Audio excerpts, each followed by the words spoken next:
Yo, what's going on, everybody? Back for this Friday slate. We're going to look at the 15-game slate for today in this video. Jam-packed slate. Every team is in action. So let's get right into it. Please like and subscribe before we get started. At pitching, we have a ton of good arms, as you would expect. 3 true aces in Jacob deGrom, Max Scherzer, and Garrett Cole. Out of those 3, Jacob deGrom has the best matchup, going against the Marlins in Miami. And then Scherzer, and then Cole in terms of matchup. And the price tag is reflected on that. But I would still go with Jacob deGrom. He's been just great this season. He's getting to face his Marlins team for the 3rd time already this year. And he's averaging over 37 DraftKings points against them. He put up 45 in the first start against Miami, where he struck out 14. And then he just faced them his last start, and he put up 30 that was in Citi Field. He had 8 strikeouts in that one. So he's really been pitching well. He's been consistent as of late. This Miami offense is complete garbage. It's been that way the whole season. We all know it. So definitely Jacob deGrom is the guy you want, especially in cash games. In GPPs, you can make pivots to like Scherzer. But in cash, you definitely probably want to go with deGrom, who has the best matchup. And then the second pitcher I like is going to be John Gray. So Gray gets a good strikeout matchup here against the Phillies. They strike out a lot. Harper strikes out a ton. Hoskins strikes out a lot. McCutchen strikes out a bunch. Segura doesn't strike out that much, but guys like Franco, guys like the pitcher that he's going to get a face. So they have a lot of strikeouts in the Phillies lineup. He put up 24 against them in his first start against the Phillies this season. He went 6 innings, only gave up 2 hits. Was very dominant in that one, had 5 strikeouts. So he's been pitching well. He gets every time he's not in Coors, you feel good about him. And that start against the Phillies was in Coors. So now he gets to face them here in Philadelphia. So it's definitely a ballpark boost, even though Citizens Bank Park is a hitter-friendly park. Any ballpark is better than pitching in Coors.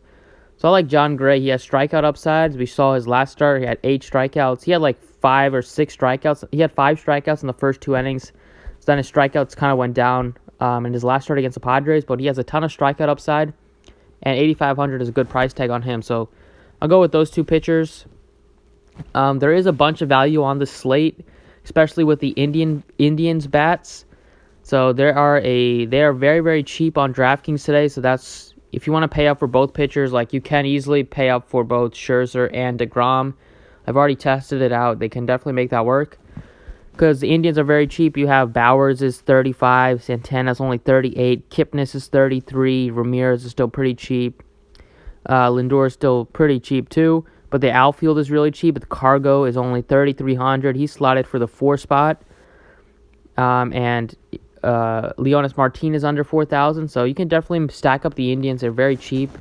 And same thing with the A's. They are also pretty cheap, and both of these teams get great matchups. So there are some easy value plays that you can make paying up at pitching work. Profar is cheap. Pinder is very cheap, and Pinder is great against lefties. And the outfield's also cheap with Grossman, Laureano, Piscotty. So those are the 2 great value pack teams on the slate. I'm going to start it off with Jake Bauers at first base. So the Indians' offense came to life today. Hopefully they'll be able to save some more runs tomorrow against Dylan Bundy. Bundy's once again struggling this season. Look at some of his numbers.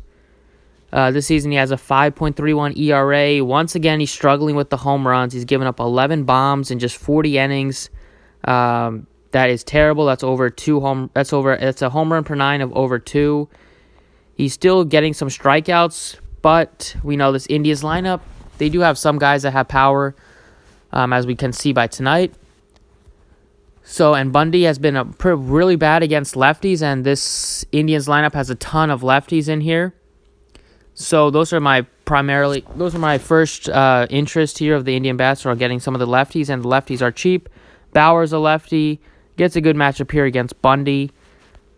This season, Bundy's been worse against righties, but if you look at his 2018 season, he was much worse against lefties that hit 319 against him. He faced 380 of them. They had a 553 slugging. And if his career numbers are much worse against lefties too, with a 279 batting average, giving up and slugging of almost 500. So lots of lefties in this Indians lineup. Makes for a great stack. I like Bowers. He's very cheap. Kipnis is also very cheap, and he was coming together really good over the past week. He's been hitting the ball well with lots of multi-hit games in his game log, and then he went yard twice yesterday. So he has power. He hits in the 2 spot. There's a lot of cheap second basemen here that I would not want to be paying up at second base today. If you look at under 3,500, there's like 3 or 4 guys that you can play with. Pinder here at 3,500, with Cano, and with Kipnis and Profar and Nicky Lopez. So there's like 4 or 5 really cheap second basemen. So you can pick and choose between them, but I think Kipnis, given the high Vegas total, is probably my favorite out of that cheap group. In the outfields, I'm going to go with Cody Bellinger. So I like the Dodgers a lot today too. That's why I didn't pay up for both pitchers today, even though you can easily make it work. The Dodgers are getting to face Anthony Descalfani. Descalfani has been destroyed against left-handed pitching, and these Dodgers have a ton of good lefties in the lineup. So it should be a long night for Descalfani. He also gives up a lot of home runs. This season, lefties are hitting .296 against him and a .535 slugging. So look at the splits. They are very drastic. Righties, he's been great against righties. He's held them to just a 174 batting average and a 349 slugging. But as you can see, the lefties have just teed off against him.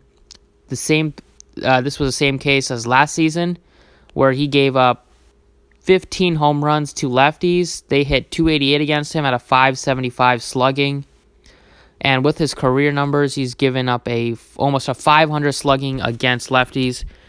Lots of lefties in this Dodgers lineup, as we can see right here. He's been good against righties, but the Dodgers also they don't have many righties. So you have Muncy in the lineup. You're going to have Seager, Peterson, Alex Verdugo has been swinging a hot bat, and Bellinger. That's like 5 lefties right there. So that's an easy 5-man stack you could go with in GPPs. But Bellinger, he's cooled off a bit, but he's still hitting over 400, which is remarkable. When I say cooled off a bit, I mean with the power he has. He just has 1 home run in his last handful of games. I'm not going to count all those zeros, but I think this is definitely one of the best spots he's had to go yard against Descalfani. The Dodgers get a great ballpark boost going into Great American Ballpark, which is always one of the most home run parks in the league, one of the best home run hitting parks in the league. And the matchup against Descalfani is great, and Bellinger this season is continuing to just dominate right-handed pitching. He also doesn't strike out a lot either, so I'll rather pay up. If I'm paying up for any outfielder, it's going to be Bellinger today. He gets the best matchup. This season, Bellinger is still hitting .443 against right-handed pitching. That is remarkable with 11 home runs, and he only has a 12.8% strikeout rate, so 13% strikeout rate, and he has a .423 ISO. So definitely love me some Bellinger today. And then as a cheap guy, I like Chad Pinder. So Pinder's just 3,500. He's expected to bat in the 2 spot according to Fantasy Labs. So if he's going to be batting 2 against Daniel Norris, I'll definitely take that as another value guy. Pinder is a great hitter against lefties. He had one of the hardest hard hit rates against lefties last season, and this season as well. He's been pretty good against lefties. Daniel Norris is not a good pitcher. He gives up power. He just gives up hard contact, and Pinder can definitely hit the ball hard against lefties. This season, he's hitting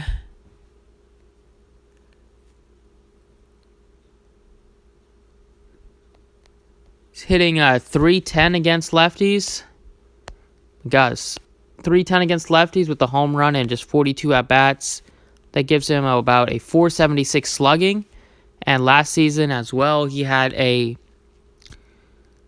.289 batting average against lefties, just a .233 batting average against righties. So he has a lot of power. He also had 6 home runs. So I like Pinder here. He gets a great platoon advantage here. And he has definitely a much better hitter against lefties, and he's very cheap at just 3,500. So those are the picks that I like. Going with the Indian stack, going with some Oakland bats, and the Dodgers are my expensive stack to make it all work. Thanks for watching. I appreciate it. Drop a like if you enjoyed, and good luck today.